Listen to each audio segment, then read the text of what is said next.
ആശുപത്രി വരാന്തയിലൂടെ വേഗം നടക്കുമ്പോഴാണ് കൊച്ചച്ഛൻ ആ വിളി കേട്ടത്. അച്ഛാ, ഈ റൂമിലേക്കൊന്ന് വരാമോ? തിരിഞ്ഞു നോക്കിയപ്പോൾ ഡ്യൂട്ടിയിലുണ്ടായിരുന്ന കന്യാസ്ത്രീയായ നേഴ്സാണ്. ഒരു മനുഷ്യൻ ദിവസങ്ങളായി മരണക്കിടക്കയിലാണ്. ഞങ്ങൾ പല വൈദികരെയും അദ്ദേഹത്തിന്റെ മുറിയിൽ കൊണ്ടുപോയെങ്കിലും അവരെയെല്ലാം അദ്ദേഹം ചീത്ത പറഞ്ഞ് തിരിച്ചയച്ചു. ഈശോയെക്കുറിച്ച് പറയുന്നത് അവന് ഇഷ്ടമല്ല. പക്ഷേ അവൻ മരിക്കാൻ പോവുകയാണ്. അച്ഛന് അവനെ സന്ദർശിക്കാമോ? വൈദികൻ മുറിക്കുള്ളിൽ പ്രവേശിച്ച് തന്നെ രോഗിക്ക് പരിചയപ്പെടുത്തി. ശാപവാക്കുകൾ കേൾക്കാനായിരുന്നു ആ കൊച്ചച്ഛൻ്റെ വിധി. എനിക്ക് തന്നോടൊന്നും സംസാരിക്കാനില്ല, പുറത്തു പോകൂ എന്ന് അദ്ദേഹം ആക്രോശിച്ചു. ഒന്നും ഉരിയാടാതെ അച്ഛൻ പുറത്തിറങ്ങി വരാന്തയിലൂടെ മുന്നോട്ട് നടന്നു. അച്ഛാ, വീണ്ടും ആ കന്യാസ്ത്രീ നേഴ്സിന്റെ വിളി. അച്ഛാ, ദയവായി ഒന്നുകൂടെ വരാമോ? അദ്ദേഹത്തിന് എന്നിൽ നിന്നും യാതൊന്നും ആവശ്യമില്ല, അച്ഛൻ മറുപടി നൽകി. അച്ഛാ, ഒരിക്കൽ കൂടി അവനൊരു അവസരം. കന്യാസ്ത്രീ കെഞ്ചി. മനസ്സില്ല മനസ്സോടെ കൊച്ചച്ഛൻ തിരികെ നടന്നു. ഇനി എന്താണോ സംഭവിക്കുന്നത് ദൈവമേ എന്ന ആത്മഗതത്തോടെ അച്ഛൻ മുറിക്കുള്ളിൽ വീണ്ടും പ്രവേശിച്ചു. ഞാൻ നിന്നെ കുമ്പസാരിപ്പിക്കുന്നതിനോ വിശുദ്ധ കുർബാന സ്വീകരിക്കാൻ നിർബന്ധിക്കുന്നതിനോ ഒന്നല്ല. നിന്റെ അടുത്തിരുന്ന് ദൈവകരുണയുടെ ജപമാല ചൊല്ലുവാൻ എന്നെ അനുവദിക്കാമോ? നീ എന്തു വേണമെങ്കിലും ചെയ്തോ, അത് എന്നെ ബാധിക്കുന്ന പ്രശ്നമല്ല, വൃദ്ധൻ മറുപടി നൽകി. കൊച്ചച്ഛൻ അവന്റെ കിടക്കയുടെ അരികിലിരുന്ന് ദൈവകരുണയുടെ ജപമാല ചൊല്ലുവാൻ ആരംഭിച്ചു. ഈശോയുടെ അതിദാരുണമായ പീഡാസഹനത്തെക്കുറിച്ച്, പിതാവേ, ഞങ്ങളുടെ മേലും ലോകം മുഴുവന്റെ മേലും കരുണയായിരിക്കണമേ. പൊടുന്നനെ അലറിക്കൊണ്ട് ആ വൃദ്ധൻ പറഞ്ഞു നിർത്തി. കൊള്ളാം, ദൈവകരുണ. ചാടി എണീറ്റ് കൊച്ചച്ഛൻ ചോദിച്ചു, എന്തു പറ്റി? എനിക്ക് കരുണ ലഭിക്കുകയില്ല, വൃദ്ധൻ മറുപടി നൽകി. അങ്ങനെ പറയാൻ കാരണം എന്താണ്? വൈദികൻ ആരാഞ്ഞു. അത് പറഞ്ഞിട്ട് തനിക്ക് എന്ത് കിട്ടാനാണ്? വൃദ്ധൻ ഒഴിഞ്ഞു മാറാൻ നോക്കി. കുറെ കഴിഞ്ഞപ്പോൾ ദൈവത്തിന്റെ കരുണ തനിക്ക് ലഭിക്കുകയില്ല എന്ന വൃദ്ധന്റെ സംശയത്തിന് നിവാരണം നൽകാൻ വൈദികൻ തീരുമാനിച്ചു. കൊച്ചച്ഛൻ പിന്മാറുകയില്ലെന്ന് കണ്ടപ്പോൾ വൃദ്ധൻ തന്റെ ജീവിതകഥ ആ വൈദികന് മുമ്പിൽ തുറക്കാൻ തുടങ്ങി. 25 വർഷങ്ങൾക്ക് മുൻപ് ഞാനൊരു റെയിൽവേ ഗേറ്റിൽ കാവൽക്കാരനായി ജോലി ചെയ്തിരുന്ന സമയം ഒരു രാത്രി ഞാൻ അധികം മദ്യപിച്ചിരുന്നതിനാൽ ഗേറ്റ് അടയ്ക്കാൻ മറന്നുപോയി.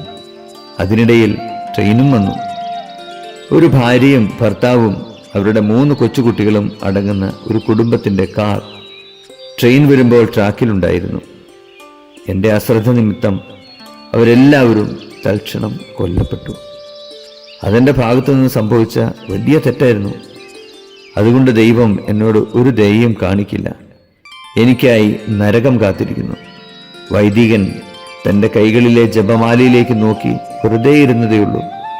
അവസാനം അച്ഛൻ ആ വൃദ്ധനോട് ചോദിച്ചു, ഇതെവിടെയാണ് സംഭവിച്ചത്? ആ മനുഷ്യൻ പോളണ്ടിലെ ഒരു പട്ടണത്തിന്റെ പേര് പറഞ്ഞു.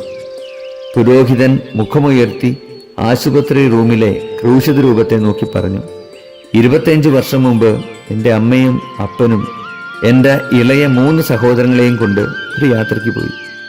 അന്ന് എനിക്ക് അവരുടെ കൂടെ പോകാൻ കഴിഞ്ഞില്ല. അവർ താങ്കൾ പറഞ്ഞ പട്ടണത്തിലൂടെ കാറോടിക്കുമ്പോൾ റെയിൽവേ ട്രാക്കിൽ വെച്ച് ഒരു അപകടത്തിൽപ്പെട്ടു. ആ രാത്രിയിൽ എൻ്റെ കുടുംബവും എൻ്റെ പ്രിയപ്പെട്ടവരും എനിക്ക് നഷ്ടപ്പെട്ടു.